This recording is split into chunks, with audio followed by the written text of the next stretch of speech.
Number 10, or Dake, Level Up Season 2 from the Shadow. Let's kick things off with Solo Leveling Season 2, aka Jinwoo's back, and he's even more broken. I mean, come on. If you thought Jinwoo in Season 1 was already a one-man army, Season 2 cranks the dial up to God-tier Assassin King. This season dives deeper into the political side of Hunter society, but the action? Still S-tier. Dungeons are falling like dominoes, and every time Jinwoo summons his shadow army, I get literal goosebumps. It's like Pokemon. If your Charizard could solo an entire raid boss dungeon, man's not even overpowered anymore. He's the power. This is Emiverse Anime. Watch this video to the end and hit that subscribe button now. Number 9, Kimetsu no Yaiba Mugen Juhen Movie 1.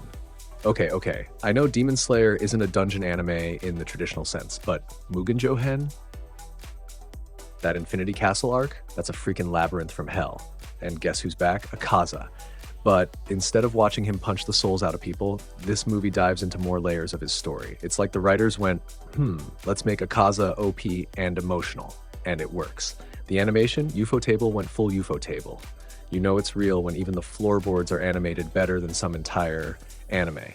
I won't spoil too much, but let's just say this is one dungeon you won't forget. Guild no Uketsukejo desu ga. Zangyo wa iananode boss wa solo tubatsu. This one's got a title longer than most relationships, but yo, it's surprisingly hilarious and OP packed. The receptionist girl, yeah, she's secretly an absolute unit in combat. She's like, I just want to do my 9 to 5 and go home, but the guild keeps slacking off, so she ends up soloing boss monsters like it's her side hustle. It's a refreshing twist, honestly. She's not your typical musclehead warrior. She's got poise, style, and an absurdly casual attitude toward danger. And the dungeons, full-on RPG vibes, right down to the glowing loot chests and boss room suspense. This one's for all the overworked introverts out there. Number 7, Fugcho Kakyota. Translation? The appraiser job is actually busted. Another long title, another OP protagonist. So our boy gets reincarnated into a world where people treat his job, appraiser, like trash. But little do they know, he's trained in the underworld, got secret skills, and his eye can literally break the game. Watching this guy dismantle arrogant adventurers and monsters with surgical precision is just chef's kiss. It's the kind of show where the MC is 10 steps ahead and you feel like you're watching a dungeon-themed version of Death Note meets DPS God. Also, the fight animations, shockingly smooth for a sleeper hit. Number 6, A-Rank Party wa Ridatsu Shitaor.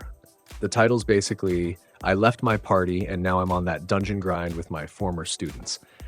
Classic betrayal setup, except the twist is wholesome. Instead of revenge, this guy mentors the next generation and leads them through the depths of deadly dungeons like a Giga Chad Gandalf. Dungeons here are more than just monster nests. They've got real lore, traps, and creepy bosses. But our MC? Calm, strategic, and too OP for his own good. I don't know about you, but I live for those moments where a once underrated MC walks into a fight and everyone else shuts up. Number 5, Sentai Red Isekai to Bokenshin-aru. This one's just wild. Imagine if a Power Ranger got isekai'd into a medieval fantasy world. That's it. That's the anime. Sentai Red drops into a dungeon and absolutely blitzes monsters with martial arts, flashy moves, and ridiculous weapons. The man is basically a tokusatsu protagonist with cheat codes. It's chaotic, colorful, and unironically hype. And let's be real, if you had Sentai powers in a dungeon world, wouldn't you flex? I know I would. I'd hit monsters with the pose first, fight later energy every time. Number 4, Jido Hanbaiki ni Umara Meikyu wo Samayo, Season 2. Yes, you read that right. The MC is a literal vending machine. Bro gets reincarnated and wakes up in a dungeon as a vending machine, and yet somehow he's still overpowered. How? Well, he's got defense like a tank, upgrades that can wreck enemies, and get this, dispenses buffs and weapons like a mobile cheat machine. It sounds dumb, but it's so weird that it actually works. Season 2 builds on the original gimmick and throws him into deeper dungeon layers and even more absurd scenarios. I mean, imagine being in a boss fight and your savior is a soda machine with a god complex. That's anime for you. Number 3, Backstabbed in a Backwater Dungeon. Woo, that title is a whole plot summary. So our guy gets betrayed, shocker, and left to die in a backwater dungeon. But instead of becoming a corpse, he pulls a Uno reverse card with an infinite gacha system. This anime is pure revenge-fueled dungeon domination. The gacha system, completely busted. He starts summoning allies that are all high-level waifus and OP warriors, and soon he's got an unstoppable army. Watching this dude go from stab in the back to king of the dungeon is so satisfying. You ever binge something and just keep yelling "you" every 10 minutes? Yeah, that's this show. Number 2, The Unwanted Undead Adventurer. This one is darker, slower paced, but man is it worth the grind.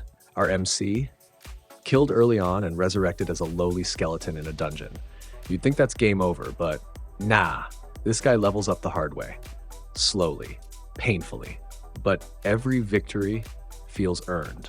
By the time he starts rising through the dungeon ranks and learning new powers, you feel like you did the work too. And by the second half, he's a full-blown overpowered necromancer with deep lore and a killer aesthetic. It's gritty, it's underdog core, and it's got that addictive crawl-from-the-bottom energy we love. Number 1, Yusha Party Wo Soreta Shiro Madushi. And taking the number 1 spot, we've got White Mage Excellence. This dude gets kicked from the hero party, classic move, only to get picked up by a group of S-rank adventurers. From there, it's a glow-up. He goes from underappreciated support role to absolute battlefield menace. Think healing magic that can kill, barriers that block dragons, and spells that defy common sense. He's polite, calm, and way too humble for someone that overpowered. Watching him dismantle dungeon bosses with surgical spellwork and casual humility is borderline therapeutic. He's like, oh, did I one-shot that boss? My bad. No, sir. You flexed, and we loved it. And there you have it. 10 dungeon anime where the MC isn't just surviving, he's out here turning dungeons into personal playgrounds. Let me know which one's your favorite, or if you've got a pick that should have made the list. Personally, that vending machine still lives rent-free in my head. If you enjoyed this, don't forget to hit that like button like it's a mimic, subscribe for more anime recommendations, and drop a comment so we can geek out together. Until next time, stay OP, stay weeb, and never trust a suspicious treasure chest. Peace.